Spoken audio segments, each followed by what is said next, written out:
Boa noite a todos.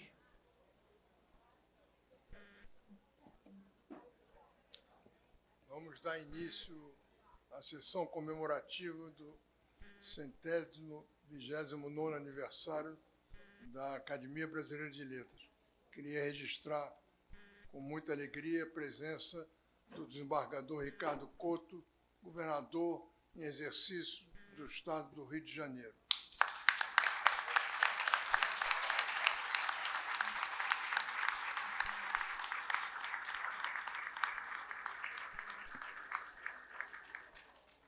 Registro também a presença do secretário de Cultura do Rio de Janeiro, Lucas Padilha, presidente da FAPERJ, Juliana Pereira, CEO da Montblanc,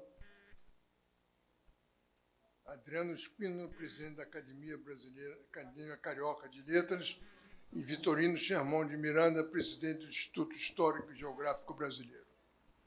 A gente morre é para provar que viveu. Só o epitáfio é fórmula lapidar, elogio que vale em si, perfeito, único, sumário. Alegremo-nos, suspensas ingentes lâmpadas, e sobe a luz sobre o justo e dá-se ao teso coração alegria, desfere então o salmo. As pessoas não morrem, ficam encantadas. Mas eu murmure e diga, ante macios morros e fortes gerais estrelas, verde o mugibundo Buriti, Buriti, e a sempre viva dos gerais, que miúdo viça e enfeita. O mundo é mágico. Ministro, está aqui Cordesburgo. Essa é a nossa homenagem aos 70 anos de publicação do livro de... não é Sagarana, deu um branco. Grande Sertão Veredas. Muito bem. Na tradição da casa, passo a ler o discurso pronunciado pelo presidente Machado de Assis na inauguração da Academia no dia 20 de julho de 1897. Senhores, investindo-me no cargo de presidente, quisestes começar a Academia Brasileira de Letras pela consagração da idade. Se não sou o mais velho dos nossos colegas, estou entre os mais velhos. É simbólico da parte de uma instituição que conta viver, confiar da idade os mais velhos. Confiar à idade funções que mais de um espírito iminente exerceria melhor. Agora que vos agradeço a escolha, digo-vos que buscarei, na medida do possível, corresponder à vossa confiança. Não é preciso definir essa instituição. Iniciada por um moço, aceita e completada por moços, a Academia nasce com alma nova, naturalmente ambiciosa. O vosso desejo é conservar, no meio da federação política, a unidade literária. Tal obra exige não só a compreensão pública, mas ainda e principalmente a vossa constância. A Academia Francesa, pela qual esta se modelou, sobrevive aos acontecimentos de toda a casta, às escolas literárias e às transformações civis. A vossa há de querer ter as mesmas feições de estabilidade e progresso. Já o batismo das suas cadeiras, com os nomes preclaros e saudosos da ficção, da lírica, da crítica e da eloquência nacionais, é indício de que a tradição é o seu primeiro voto. Cabe-vos fazer com que ele perdure. Passai aos vossos sucessores o pensamento e a vontade iniciais, para que eles os tramitam aos seus e a vossa obra seja contada entre as súditas e sólidas e brilhantes páginas de nossa vida brasileira. Está aberta a sessão.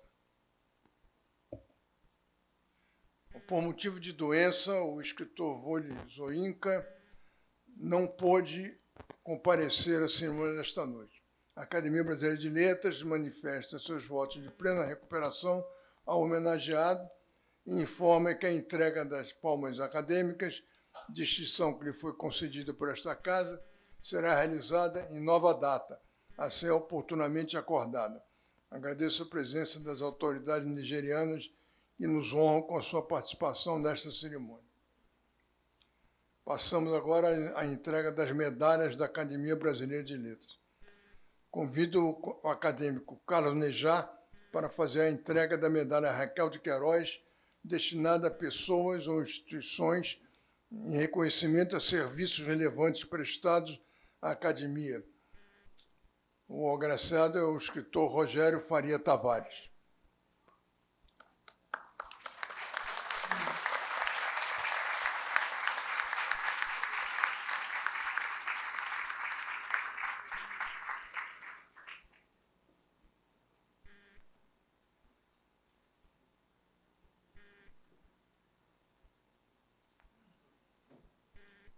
Convido o acadêmico Arnaldo Nisquier para fazer a entrega da medalha Raquel de Queiroz ao escritor Gilberto Schwartzman, bibliófilo e médico.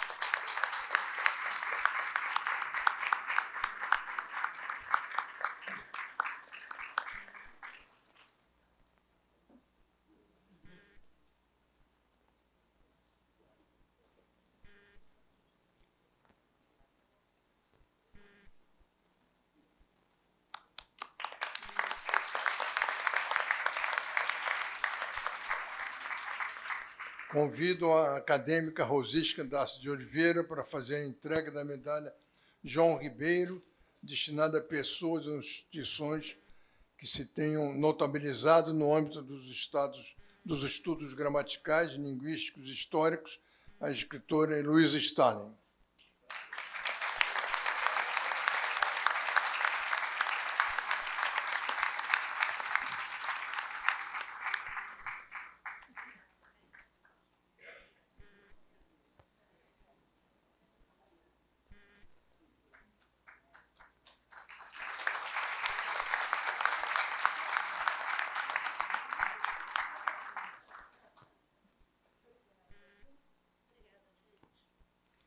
Convido o acadêmico Antônio Carlos Sequim para fazer a entrega da medalha Joaquim Nabuco, destinada a pessoas ou instituições que se tenham notabilizado no âmbito cultural, a editora Maria Amélia Mello.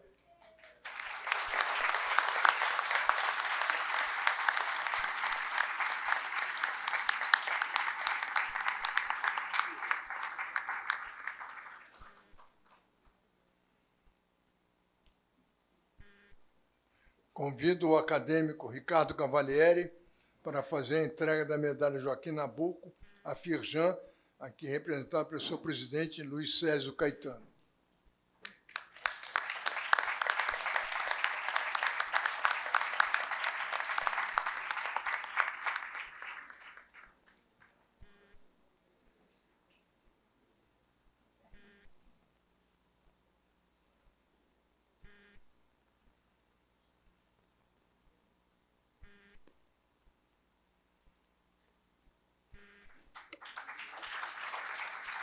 Foi outorgada a medalha Francisco Alves, destinada a pessoa ou instituição que tenha produzido trabalho de relevo sobre questões do ensino e da educação no Brasil, a professora Petronília Gonçalves de Silva.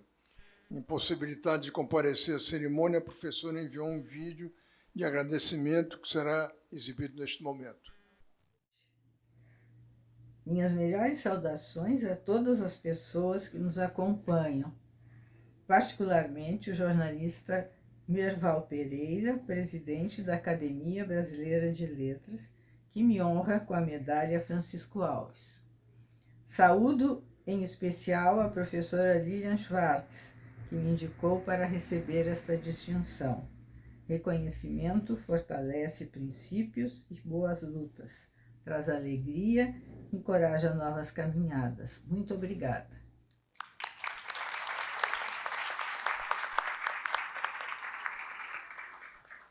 Damos prosseguimento à cerimônia com a entrega dos prêmios literários da Academia Brasileira de Letras. É a primeira vez que a gente promove esse concurso. Os novos prêmios já nascem com o apoio da Mont Blanc, reafirmando parceria em torno da valorização da literatura e da cultura da escrita. O vencedor de cada categoria receberá um valor em dinheiro, um troféu e uma caneta Mainstuck Legrand, o mais emblemático instrumento de escrita da Montblanc, reconhecida mundialmente como um ícone do design atemporal. Toda grande obra deixa uma marca. A marca singular de um autor que olha e escreve o mundo.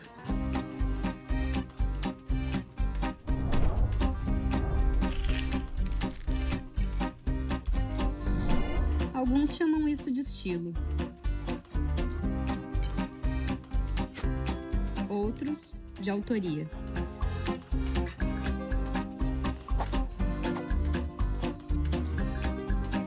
Nós chamamos de assinatura.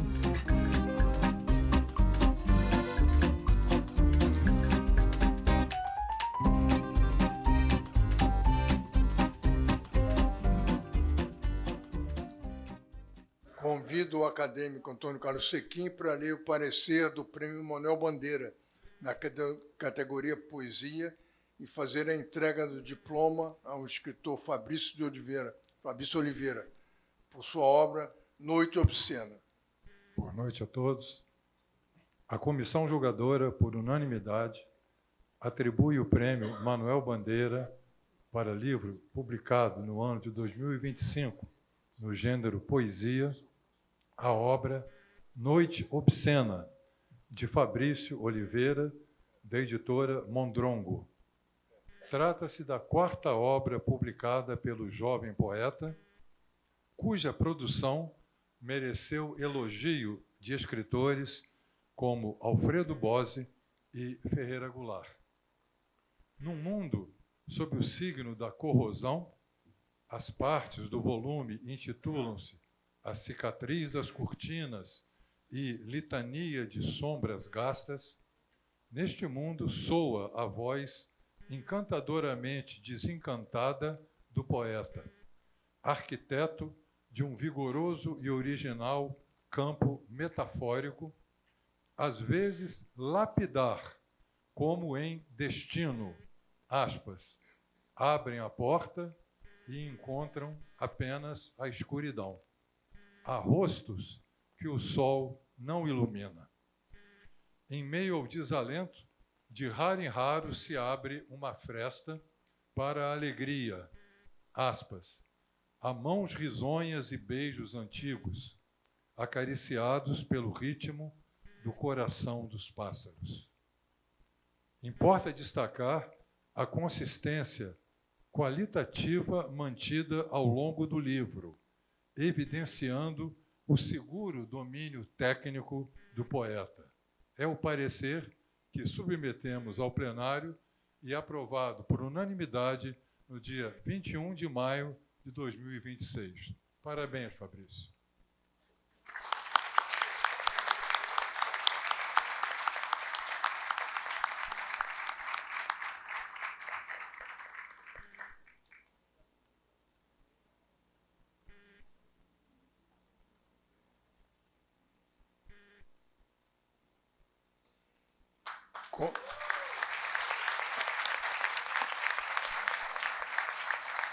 Convido a senhora Juliana Pereira, CEO da Montblanc, para fazer a entrega da caneta ao escritor Fabrício Oliveira. Vai embora não, ainda tem...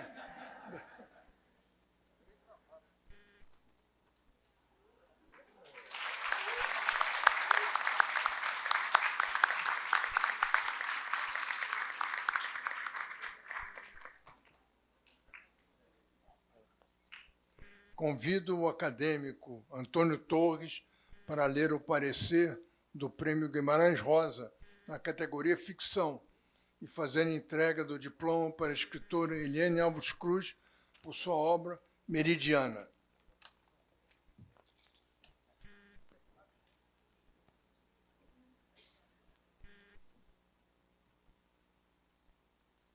Odisseia ou Anti-Odisseia de uma família negra, Meridiana, de Eliane Alves Cruz, É um romance de grande intensidade emocional, numa trama muito bem urdida, que divide polos ao pôr em trânsito os conflitos advindos de uma mudança da favela para um condomínio de classe média. Trata-se, portanto, de uma história de busca de inserção que expõe um quadro social complexo, com suas adversidades cotidianas, que levantam novas questões de um repertório já secular, mas que fecha acenando para as boas novas que o futuro terá para contar. Por todos os seus méritos literários, consideramos Viridiana, de Eliana Alves Cruz, o livro merecedor de destaque em ficção da BL neste 2026. Ana Maria Machado, este que vos fala, e Godofredo de Oliveira Neto. Eliana.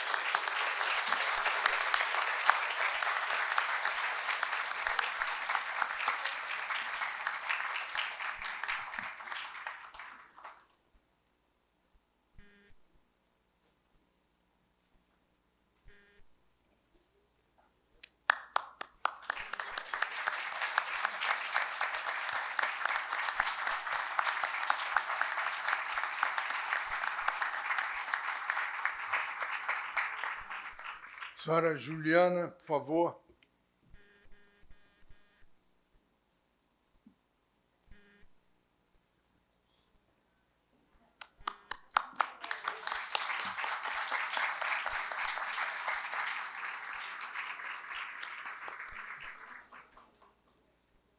Convido o acadêmico Zé Roberto Castro Neves para ler o parecer do Prêmio Euclides da Cunha, na categoria Humanidades, e fazer a entrega do diploma ao escritor Caetano Galindo pela sua obra Na Ponta da Língua, o nosso português da cabeça aos pés. Boa noite.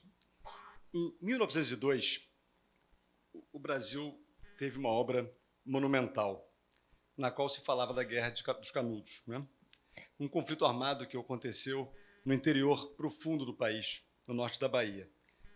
O governo lutou contra uma comunidade pobre e valente, liderada por um fanático religioso. Euclides da Cunha, seu autor, era um jornalista que foi enviado ao local para tratar dessa resistência e cobrir o evento. Ele fez muito mais do que apenas relatar o que aconteceu. Ele falou da geografia, ele falou da flora, da história, tratou de aspectos sociológicos e antropológicos, deu humanidade. A seca se tornou um personagem. Os Sertões virou imediatamente um grande clássico, tanto que no ano seguinte da sua publicação, em 1903, o Euclides da Cunha foi eleito para a Academia Brasileira de Letras. Então, esses são os motivos para que esse prêmio de humanidade tenha esse nome desse grande brasileiro. Eu acho importante contextualizar isso, porque 2025 foi um ano que trouxe uma safra muito feliz e rica de livros nacionais dedicados à humanidade. O Eduardo Gianetti, Arno Elling, a gente discutiu muito sobre muitos livros lindos, mas entre essas excelentes obras que foram consideradas, acabou se elegendo ao fim, com muito mérito, Na Ponta da Língua, do professor Caetano Galindo. O Galindo já havia provado, com seu Latim em Pó, publicado 2 anos antes, a capacidade de tratar da nossa língua de modo acessível, sem perder a profundidade. Na obra hoje premiada, Galindo mostra com humor e erudição, na dose certa, como a língua se transforma e permanece viva.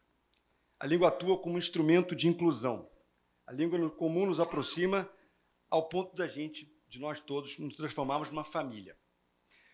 Peter Book, que eu gosto muito, examinando exatamente a situação da relação da sociedade com a língua, ele diz que, entre outros conceitos, a língua reflete a sociedade e a cultura e que a língua molda a sociedade na qual ela é usada.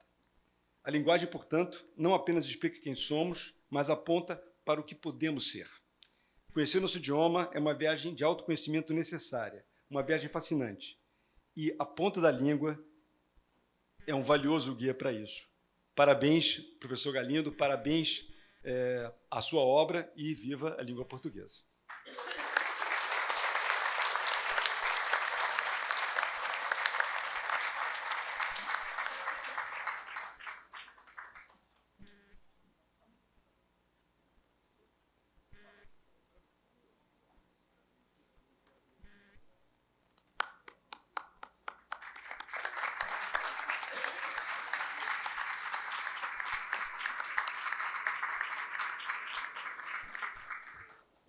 Galindo.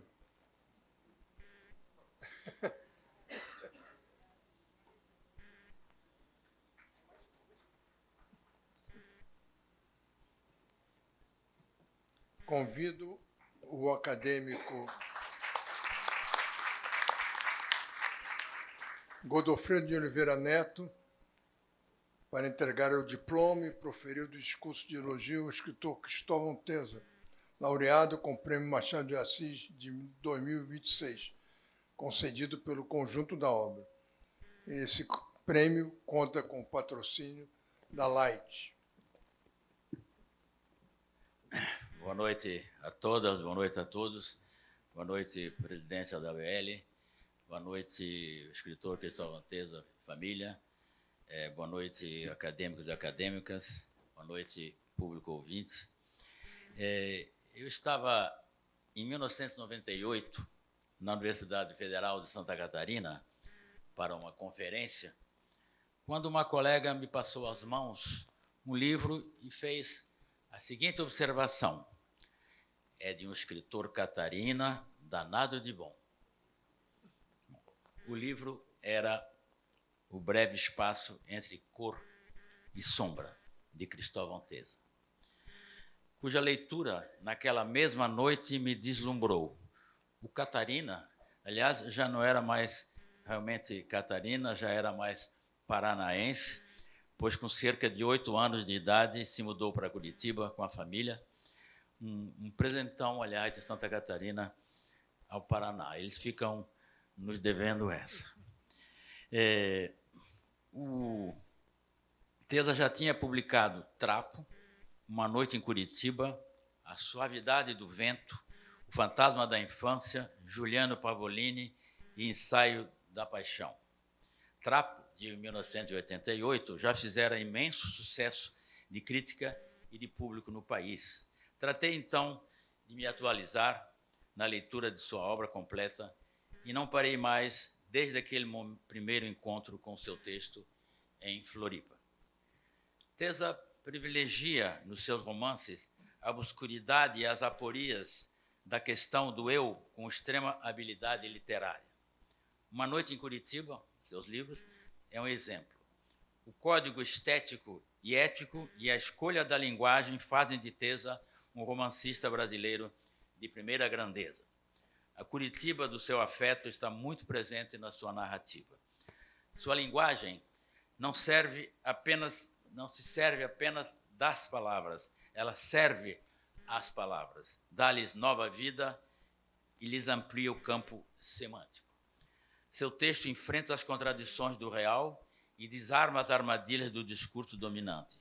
O leitor vai sendo capturado pela leitura como um debuxo que o artista vai enchendo e colorindo aos poucos, pensando aqui em Machado de Assis, em Dom Casmurro, no seu capítulo justamente Debuxo e Colorido. Para Teza, a língua portuguesa, que ele tão bem discutiu e dissecou na Universidade Federal do Paraná, na sua bela carreira universitária, visa principalmente fundar com o outro um espaço para que ambos, autor e leitor, no caso, decidam soberanamente o sentido das palavras. A língua é relacional e escrever é um ato de amor nesse aspecto. A arte de Teza ultrapassa os limites do real, sua literatura entra em concorrência com o mundo, ultrapassa a inexorável morte e sua arte zomba da morte, como a arte dos grandes artistas propõe. Seus livros purificam o mundo, não no sentido de mensagens alentadoras e terapêuticas, como muito se lê atualmente, mas no sentido de confrontar o destino. Ela é, nesse aspecto, um antidestino. No A Tirania do Amor, de 2018, Teza nos apresenta a trajetória do personagem Otávio Espinhosa como metonímia de uma sociedade em decomposição. A falência do casamento, da carreira acadêmica e da vida profissional é devastadora. Eu relembro aqui, Teza, que o amor pelas letras é incompatível com o espírito dos negócios. Já disse o personagem Figaro no Barbeiro de Sevilha, do Beaumarchais do século XVIII. A questão das cotas raciais e da crítica à exclusão social da população afrodescendente alicerça boa parte dessa narrativa, que, aliás, a crítica às vezes passa batida nesse aspecto que reputo importante. A menção a personagens filha de pai negro e de mãe branca engloba toda a nação brasileira, conforme declarações do autor em entrevista. Tesa nos relembra, com essa abordagem, que a criação literária é também prática social, não porque ela escolhe uma noção ideológica já existente, mas porque ela é processo estético. Essa é a sua prática social. Essa é a sutileza da obra literária que mantém a autonomia da literatura sem abrir mão do engajamento político e emocional. Tal desafio, Graciliano Ramos venceu magistralmente na sua obra. Tesa também consegue. Seu romance, O Professor, de 2011, traz à cena o embate entre razão e emoção, o sentimento amoroso e a paixão, afastando perigosamente fronteiras sociais. Esse notável fazer literário e todos esses pontos vão lançar-se no majestoso O Filho Eterno, de 2007, um dos livros mais aplaudidos e vendidos no Brasil. A obra aborda, como se sabe, a relação entre um pai e seu filho com síndrome de Down. A sensibilidade e a grandeza de sentimentos trazidos para esse grande livro provam a saciedade, o engenho e a arte do romancista catarinense paranaense. As lágrimas do leitor e da leitora potencializam o vigor do processo artístico e o talento do nosso homenageado e nos emociona particularmente. Beatriz, a personagem feminina que percorre quase toda a obra do nosso autor, metaforiza o papel fundamental e indispensável das mulheres no espaço de um Brasil democrático. Esse ponto também, por razões que desconheço, mas a crítica às vezes passa ligeiramente batida por essa capacidade de nomear as grandes questões, de analisar as grandes questões do Brasil contemporâneo de maneira oblíqua. Já li em algum lugar que ele diz: faço isso porque não sou, por causa do lugar de fala. Não sou nem negro nem mulher. Mas, enfim, basta ler o livro. Toda a obra, já li isso, né? Toda a obra do nosso autor metaforiza o papel fundamental e indispensável das mulheres no espaço de um Brasil democrático. E Tesa não para de produzir. Estamos, então, homenageando um autor absolutamente em funcionamento, em ação. Publicou há pouco tempo, agora, que é de 2005, A Visita ao Pai, livro sobre memórias familiares, com a destreza literária de sempre. Tesa, olhando aqui para você, você nos engrandece, você dignifica a literatura, eleva a Academia Brasileira de Letras nessa noite e sublima o humanismo. Meus respeitos, Cristóvão Tesa.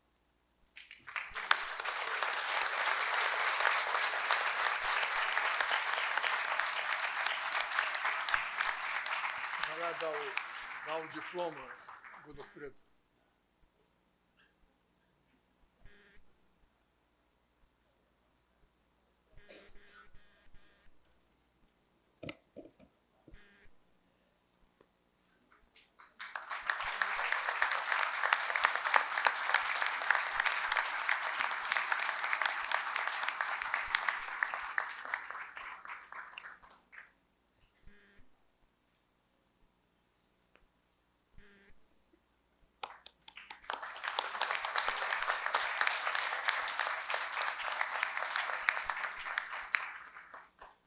Convido o senhor Marco Delgado, diretor da Light, para a entrega simbólica do valor correspondente ao Prêmio Machado de Assis 2026.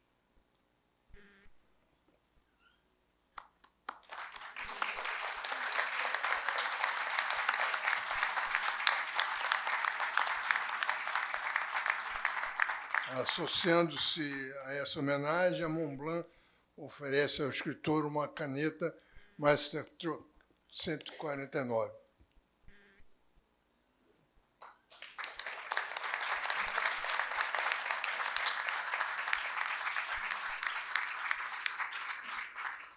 Passo a palavra ao acadêmico Godofredo de Oliveira Neto. Ele já falou, né? Passo a palavra ao escritor Cristóvão Monteiro.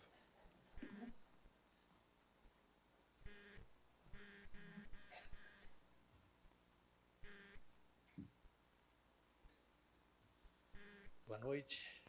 Depois dessas palavras do Godofredo, do colega do Godofredo, eu tenho medo de falar agora e estragar tudo.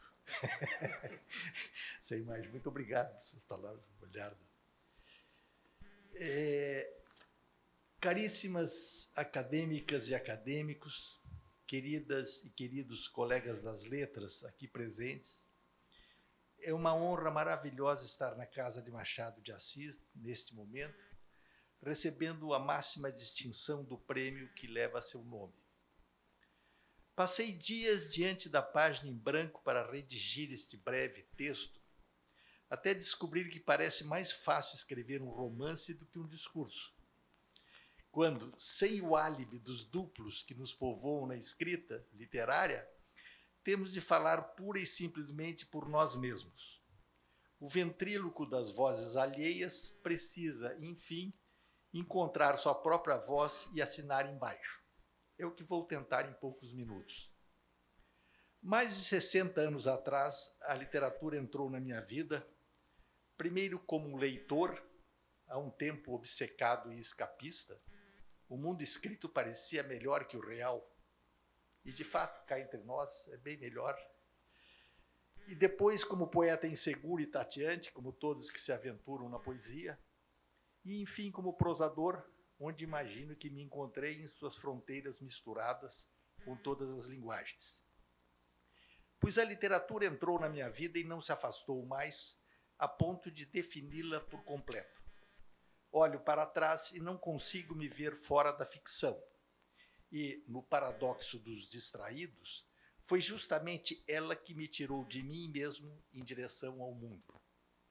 O escritor, como fotógrafo, luta por ver com nitidez o que está nublado diante dele. A sucessão de acasos e estranhezas que nos formata começa pela língua, esta incrível caixa de ferramentas. Para nós, a bela, plástica, multifacetada e mutante língua brasileira que me fez.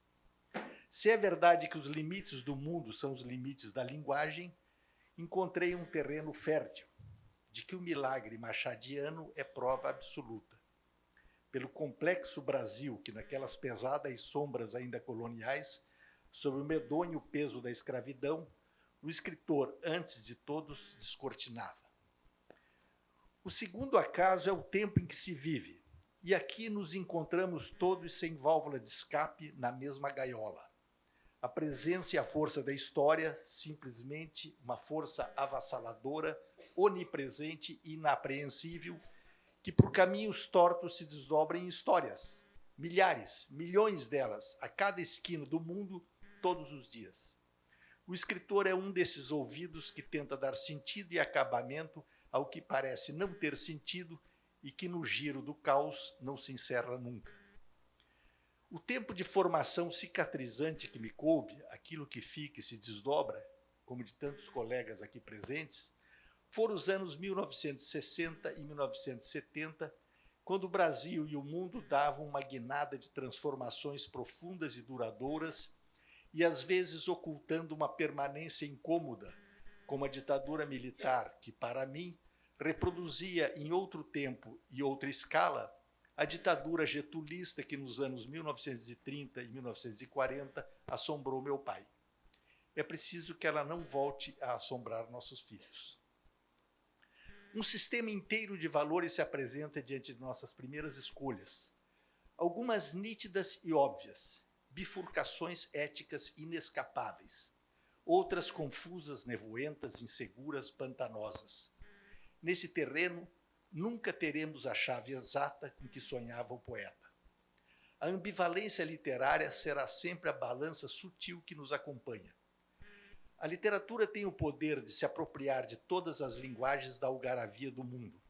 O jornal, o vizinho, a fé, a ciência, os pais, o sonho, sem se confundir exatamente com nenhuma delas em particular. Um poder e um mistério. Quando acerta, acaba por saber e dizer mais do que a própria mão que escreve, e sobreviver a ela. O último acaso é o da inclinação pessoal, sempre única e intransferível, que vai da misteriosa escolha do adjetivo, o instinto da frase e a oficina do poeta, até os acidentes da simples biografia que nos arrastam de um lado a outro, dando-nos a ilusão de que se trata de opções objetivas. Quando enfim percebemos o que se passa, já passou. A literatura recompõe, transforma, recria e mapeia esse caminho. Nas minhas andanças de escritor, por alguns golpes de sorte, acabei me tornando essa figura estranha, um escritor profissional, o que seria o horror do jovem revoltado alternativo da juventude. Costumo brincar com a plateia dizendo que o que produz literatura, de fato, é a infelicidade. Ou, para não ficar apenas na abstração do sentimento pessoal, a íntima percepção de injustiça que desde sempre acompanha a condição humana. Não houvesse os horrores da Guerra de Troia, não haveria Homero. E não fosse o Deus do Velho Testamento tão cruel, não teríamos a maravilhosa voz de Jó ou o desespero de Abraão, que reverberam até hoje. Mas nem seria preciso ir tão longe e tão alto. Basta olhar em torno para perceber que as pessoas felizes só têm problemas que conseguem resolver, e, portanto, escrever não faz sentido. Claro que faço aqui uma brincadeira, ou um pequeno exorcismo dos sentimentos. Mas como vivemos num tempo frenético, em que a ideia de felicidade se transformou num valor em si mesmo, sem obrigação inteira desprovida de âncora, é sempre bom contrapor a verdade simples de que, se a infelicidade produz literatura, a literatura produz felicidade, o que qualquer bom leitor consegue comprovar todos os dias. A literatura é, de fato, a liga do mundo, uma conversa universal, um diálogo sem fronteiras e limites. As culturas mais díspares, os inimigos mais mortais, as eras mais distantes, antípodas no tempo e no espaço, todos se encontram camaleônicos e renascidos na página literária, tendo implícita sempre a perspectiva de um horizonte comum, igualitário, da mesmíssima condição humana. Sei perfeitamente que há uma certa leveza ingênua nesse olhar, mas que eu escolho preservar. Nenhuma outra linguagem do mundo alcança esta dimensão transbordante, uma voz que não envelhece, que se refaz a cada leitor, voz a um tempo utópica e incrivelmente real ao alcance da imaginação. E nesta viagem passaram-se os meus anos, até este momento em que sou generosamente contemplado pelo conjunto dos meus livros com o Prêmio Machado de Assis. Receber esse prêmio é uma sensação única e uma honra muito especial, relevante desde o peso do seu nome até a instituição centenária que o outorga, a Academia Brasileira de Letras, esta incrível e respeitada síntese da cultura, da imaginação e das contradições brasileiras, o que, comprovando minha tese sobre o poder da literatura, me deixa imensamente feliz. Muito obrigado.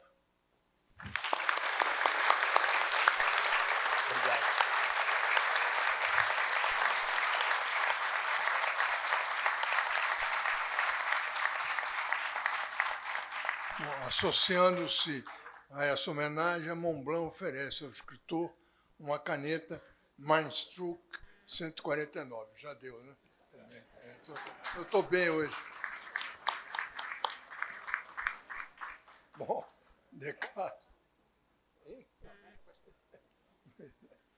declaro encerrada a sessão e convido a todos para o coquetel que terá lugar na sala dos poetas românticos. Muito obrigado.